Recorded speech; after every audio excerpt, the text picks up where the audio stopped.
And now with the Alice, it makes having a Lunox even much more tastier. But unfortunately, that is not going to be the case. We have the Kadita, and we'll see if whether the Kadita is gonna do anything with Pro Esports. Not a big fan once again, as I mentioned, but at least when it comes down to lane priority, they will be able to get a very good lane priority because of the Ocean Oddity. Kadita can actually wave clear pretty fast together with the Garukacha, so they can just kind of move towards that. When it comes aside from the Harith and the Yi, I don't see anyone else being a prime target for the Rush Wave burst damage. So I think that is really just an either-or situation between these two. Zeus's PP, you are a little bit too deep, but he does have the flicker to get himself right out of the fight. So not too big a problem for now, at least. I'm still bummed out about the fact that they did not pick up the Lunox. Lunox would be so good. I hope chat agrees. I do see a couple of you guys are just mentioning the Lunox as well, but I'm not too sure whether you guys are saying that it's good or it's bad. So yeah, I can only understand English, unfortunately, and Chinese. That matters right now. But you're not. Now we do have like 4 members from the start of season all the way up the top. That is a good nature's barrier. Actually, just going to be locking Thorium and Felix as well as D7 out, but they're not going to be committing all over to that. Thorium and Felix flickers out, and of course, just going to go straight back in with a soft falling Star Moon. And they fought back. Gets to kill down the Kayn and Shadow. Amazing. That is some great retreat and counter engage. Damn. I'm not used to seeing Pro Esports winning in the early stages, not gonna lie, but that's a very good early gameplay. That's a very good early gameplay. I think we should be able to see a little bit more like that in a bit later on. But Kayn joins in, taunt on the D7, knock back, Appraiser's Rifle. Oh! The timing though. AOG completely nullified the Appraiser's Wrath. Oh man, wasted the time of Kayn. So the time is now in the favor for Pro Esports, just because of the missed opportunity from the side of Kayn. That was a little bit of greed from Kayn, isn't it? He could have went for the taunt. He could go for the taunt into the Appraiser's Wrath, but he decided to wait, knowing that he has an ultimate that can get him out.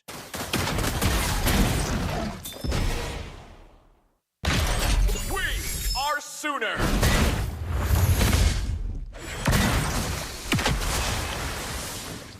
So we see at this point.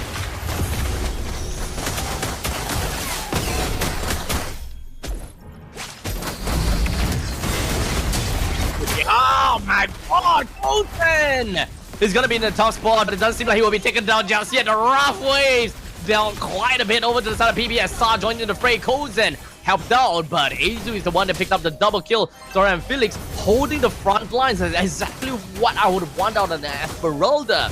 Just pushing Dota out of the way, making sure that he's not able to do anything from this point onwards. Or for the start, the Appraiser's Wrath has been used, and that is going to be a take from the side of Kayn. Azu finds himself taken down. It's not bounty kill as of yet, so it's still going to be fine for the side of Pro Esports to still lose Azu. However, the turtle is currently available, but he will be back in 7-6 seconds, and this is Wandering Clouds, remember. So he can actually get himself right back to the fight very effectively and very fast. So Pro Esports did a good job repelling the rest of the members from See You Soon away, just so that they will still have a second lease of life in trying to fight out for the turtle. As now, Thorium and Felix now half spot. It is going to be the Rough Wave, just going to be connecting all down on the Kayn. Kayn is going to be completely out of commission. The TOR lands over to the side of D7, and Sa still went down over to the side of Acura because of that RWM. Now, Thorium Felix understands the current situation. He's just going to be peeling off a little bit more for the side of D7, but the main objective is the fact that they managed to take down the turtle, and that is more than they needed. None of them died. I mean, technically, I think Sa died there. Yeah, Sa died, but all in all, they still have got advantage. about 1,600 gold lead in favor for Pro Esports with 2 of this turtle take. This is a testament as to how the upcoming game is gonna be like. And so far, see you soon, they have always been very dominant in the early stages of the game. And the moment that they are dominant, they are able to get some of these kills, some of these farms, and some of these objectives. If they are unable to get these early game farms, I don't know how their late game is gonna be if they have never won 15 minutes after. So if they have not win 15 minutes before, what makes them think that they are gonna win in 15 minutes after?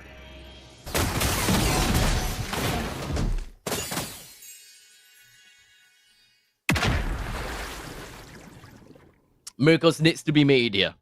The miracle really needs to be made right now.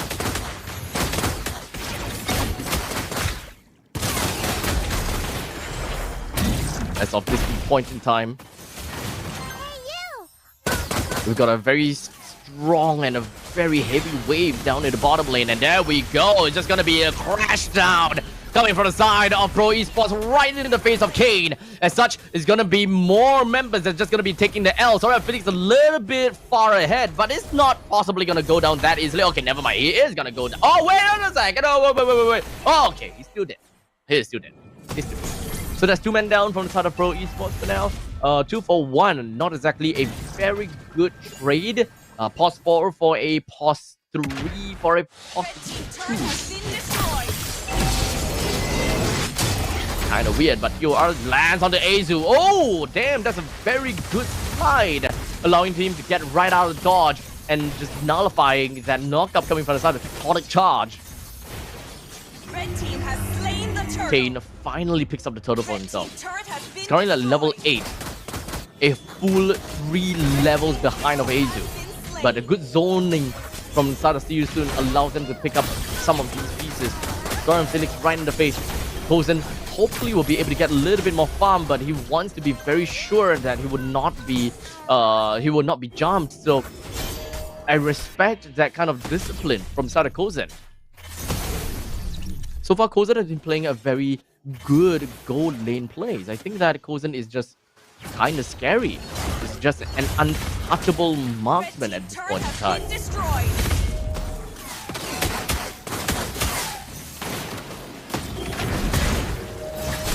Very difficult marksman to go up against.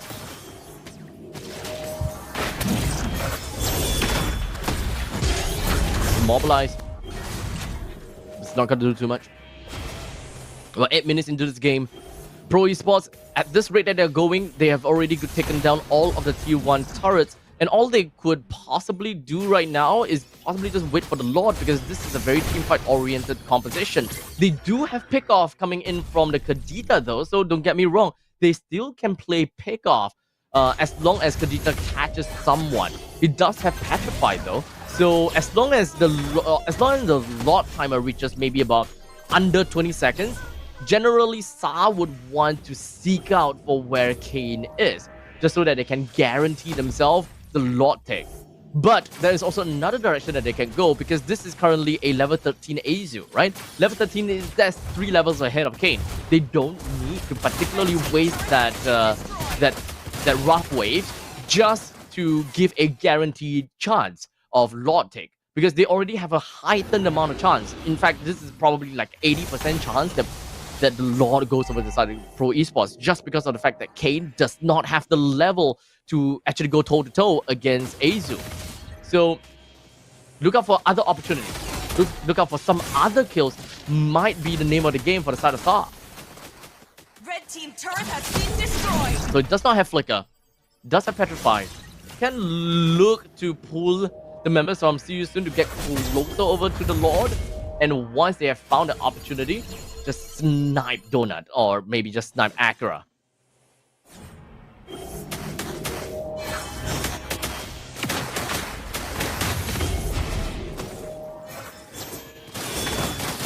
They might be able to catch one over to the side of Shadow. POR did manage to land on the Kozen, but the damage just not quite enough. The flowing blood allows him to get away. But in the meantime, the AOG allows for Pro Esports to regather once again.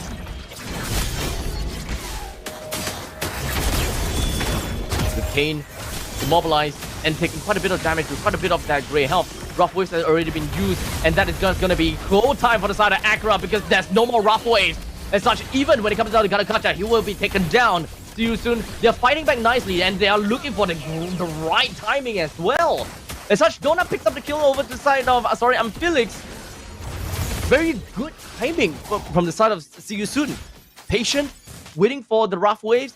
The moment that Rough Waves appear, you know that the RWM is gonna pop up immediately after, because the threat is completely gone.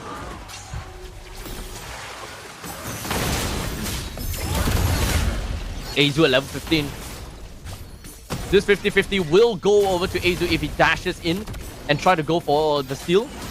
Kane does not have a lot of grey HP to work with, so this is a... Oh, Donut! Takes the Lord down! But that's not good for CU2 because right now D7 is just AOG right in. In fact, D7 now with a revitalize. He pulls the members from the side of CU2 to him for a tad little bit, but the rest of CU2 manages to get himself away. Lord marches down from the top lane. Would eventually be crashing down onto these lanes and looking for something right now.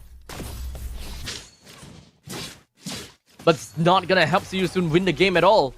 We're looking at about 3,800 gold lead in favor for Pro Esports. With the Sea Halberd being bought on by Kozin. Damage potential from Pro Esports is just through the roof. But this front-to-back game from CU2 is not exactly working out well. They don't really have to shred to kind of deal with... I'm Felix, I saw D7. This is just dragging up the fight as long as possible, hoping for Donut to be able to pop off fast.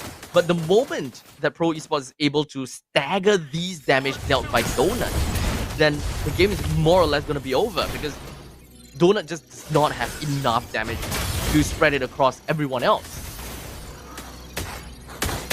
Oh, that's kind of funny. Shadow and Kane has the exact same items. Huh.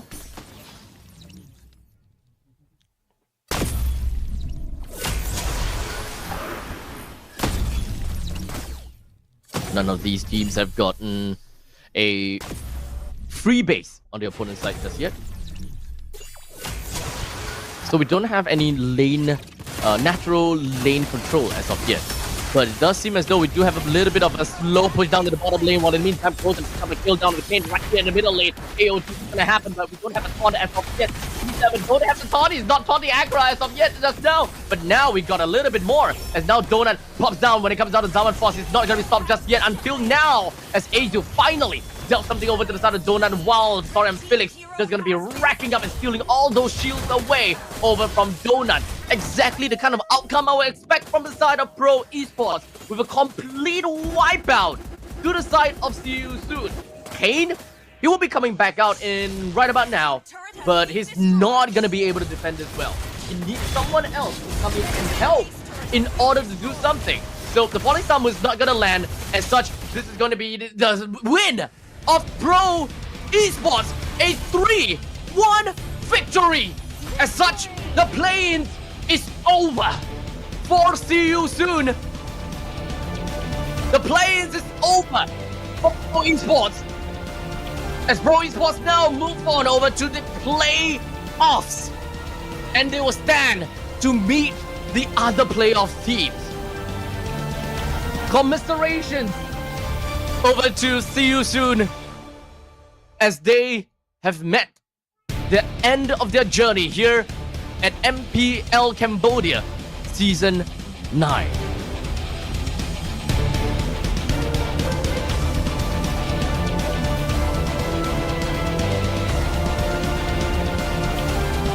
It's a touching